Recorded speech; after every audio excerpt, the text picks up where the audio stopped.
नमस्ते। आज हम बात करेंगे एक्सरसाइज 4.1 का दूसरा नंबर का पहला नंबर। तो ये दूसरा नंबर का पहला नंबर आपके लिए बहुत इंपॉर्टेंट है बाबू, क्योंकि ये एग्जाम में पूछा गया सवाल है 2 नंबर में, और ये 2 नंबर में आपके लिए VBI ये 2 नंबर में आपका ये सवाल रहता ही रहता है। इस बार भी रहा था, आप जाके चेक कर लीजिए।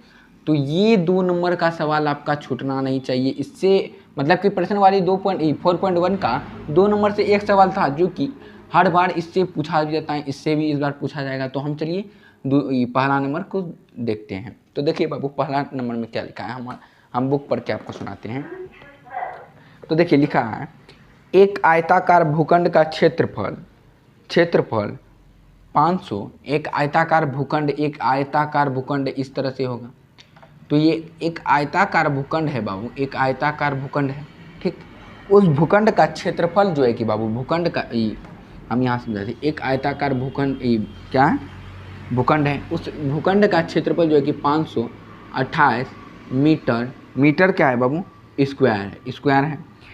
क्षेत्र की लंबाई मीटरों में, यानी ब्रैकेट में दिया है मीटरों में, क्षेत्र की लंबाई चौड़ाई के दोगुने से एक अधिक है। यानी क्षेत्र की जो लंबाई है बाबू, ये लंबाई चौड़ाई के जो है कि बाबू, चौड़ाई के जो है कि दोगुने से, यानी कि इससे दो गुना कर दीजिए, दोगुने से एक अधिक है, यानी कि +1 कर दीजिए, यानी कि चौड़ाई के दोगुने से एक अधिक है, ठीक। लिखा है हमें भूखंड की लंबाई चौड़ाई ज्ञात करनी है, लेकिन ये तो आप कर लीजिएगा, लेकिन यहाँ लिखा क्या है क्वेश्चन में हमारा, निम्न स्थितियों को द्विघात समीकरण के रूप में निरूपित करें। बस इतना ही करना है हमको उतना नहीं करना है कि जहाँ तक पूछा वहाँ तक, हमको जो 2 नंबर में बोला अगला आदमी वही करना है हमको, ठीक ना। तो हम बुक को साइड में रखते हैं और इस क्वेश्चन को हल करते हैं।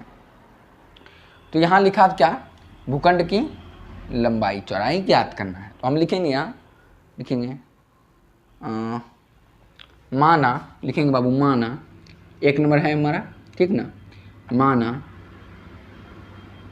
भूखंड की लंबाई को हम मान लेते हैं x, ठीक, तथा भूखंड की चौड़ाई। तो भूखंड की चौड़ाई क्या बोला था बाबू, वहाँ पे हम आपको समझाए थे, भूखंड की लंबाई जो है कि बाबू, लंबाई जो है कि लंबाई चौड़ाई के दोगुने, यानी कि चौड़ाई, मान लीजिए ये चौड़ाई है, तो चौड़ाई के क्या है बाबू, चौड़ाई के 2 गुने एक अधिक है, ठीक। तो ये लंबाई के तो लंबाई को हम मान लिए हैं x, तो चौड़ाई को हम माने x, तो ये हो गया हमारा 2x + 1। तो ये यहाँ लिखेंगे हम 2x + 1। अब लिख लिए।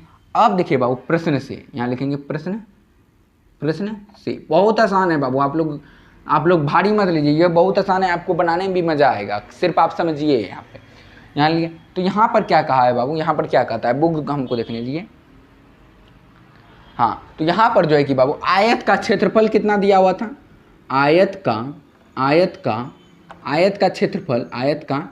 क्षेत्रफल हमारा बाबू 528 मीटर क्यूब था कि स्क्वायर था, मीटर स्क्वायर था। हाँ बाबू, मीटर स्क्वायर था। तो अब यहाँ क्या करना है बाबू, अब सिंपल सी बात, यहाँ पर क्या करना है कि भूखंड की लंबाई है, भूखंड की चौड़ाई, तो भूखंड का क्षेत्रफल भी दिया हुआ है। अब क्या करना है आपको, लंबाई इंटू चौड़ाई करना है, लंबाई इंटू चौड़ाई बराबर 528। ये हो गया। अब मीटर को अब छोड़ देते हैं, मीटर इसीलिए नहीं लिखे, ठीक ना। तो अब यहाँ देखिए लंबाई, तो लंबाई को हम क्या माने, x इंटू 2x + 1 बराबर 528। अब देखिए ये x को हम क्या करेंगे, ये x को हम क्या करेंगे, ये x को एक बार इससे गुना करेंगे तो 2x² हो गया, एक इस बार इससे गुना करेंगे x हो गया, और इससे गुना करेंगे नहीं, अब हो गया, अब यहीं तक। अब देखिए ये हमारा हो गया 528।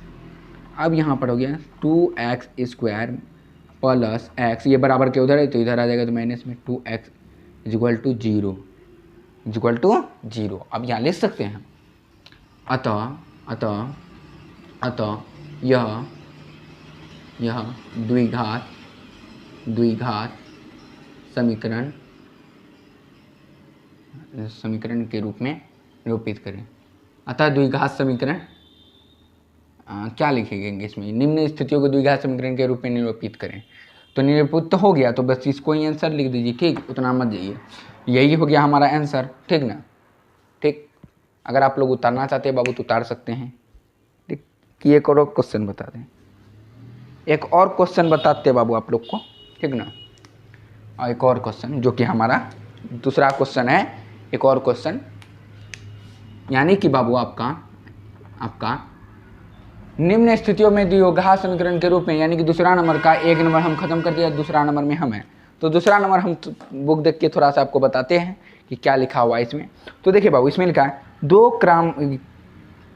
क्रमागत धनात्मक पूर्णांकों का गुणनफल 306 है, यानी कि दो क्रमांकन क्या लिखा है बाबू, दो क्रमांकन धनात्मक का पूर्णांकों का गुणनफल, दो जो है घनत्वों का पूर्णांक 306 है, 6। तो इसमें क्या है, इसे पूर्णांकों को ज्ञात कीजिए, हमें पूर्णांकों को ज्ञात करना है, अज्ञात करना है, ठीक ना। तो हमको यहाँ क्या क्या की स्थिति में बस इसी को हमको निरूपित कर देना है, तो यहाँ हम इसको अब लिखेंगे, ठीक ना, ठीक।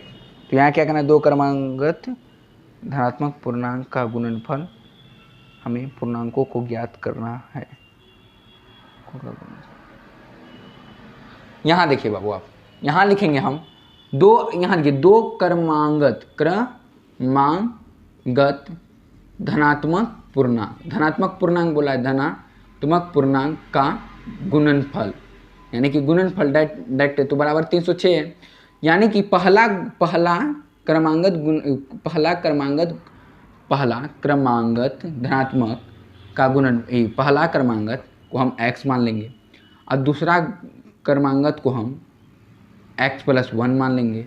क्या, आप क्यों मानेंगे, क्योंकि बाबू यहाँ देखिए दो क्रमांगत, तो दो क्रमांगत बोला है तो दो क्रमांगत होगा, पहला और दूसरा, तो पहला को भी मानना होगा और दूसरा को भी मानना होगा। तो दूसरा को हम क्या किए कि पहला क्रमांगत दूसरा क्रमांगत से एक अधिक है, ठीक ना। तो यहाँ लिखेंगे माना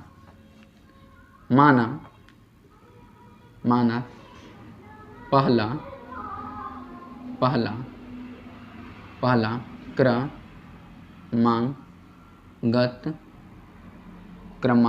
क्रमांगत इसी तरह लिखा हुआ है ना, क्रमांगत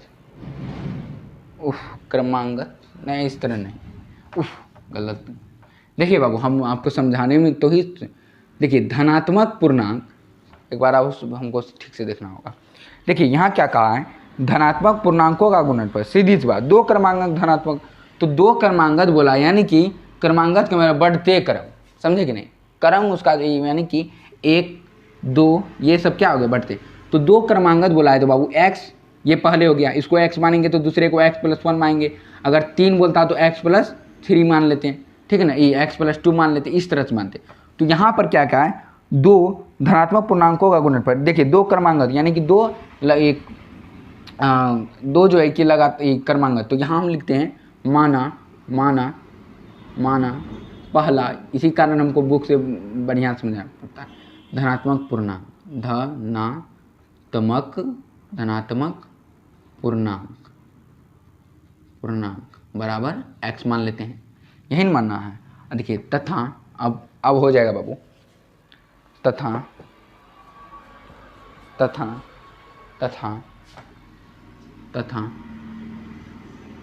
दूसरा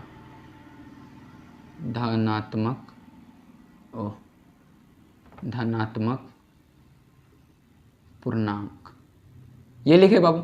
अब देखिए यहाँ क्या बोला था हमको, क्रमांगत, यानी कि क्रमांगत का मतलब होता है कि बढ़ते क्रम, तो बढ़ते क्रम तो दूसरा है, तो इसमें x है तो एक में x+1 होगा और दूसरा रहता तो x+2 होता, अगर बोलता है कि तीसरा तक, तो यहाँ पर हम लिखेंगे बाबू x+1।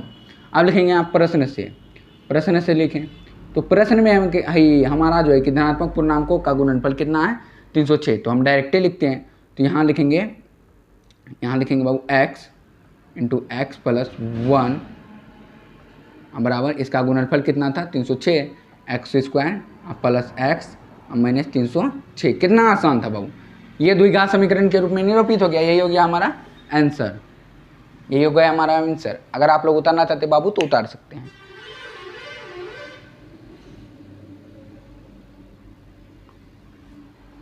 देखिए बाबू कितना आसान था, इतना आसान आप नहीं बना पाइएगा, धुरंधर हो जाइएगा। खाली आप ध्यान से पढ़िए और रिवीजन देते रहिए।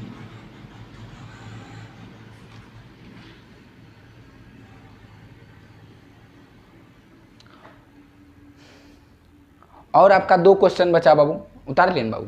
और आपका 2 क्वेश्चन बचा बाबू, जो कि हम अगले वीडियो में डिस्कस करेंगे इस क्वेश्चन के बारे में, 2 क्वेश्चन के बारे में। यानी कि 2 नंबर का जो है कि हम 2 यानी कि 4 तक था, जो कि 3 एंड 4 आपका बचा। ये 3 और 4 को हम कल बोल रहे हैं, अगले वीडियो में हम डिस्कस करेंगे, ठीक ना। अगले वीडियो में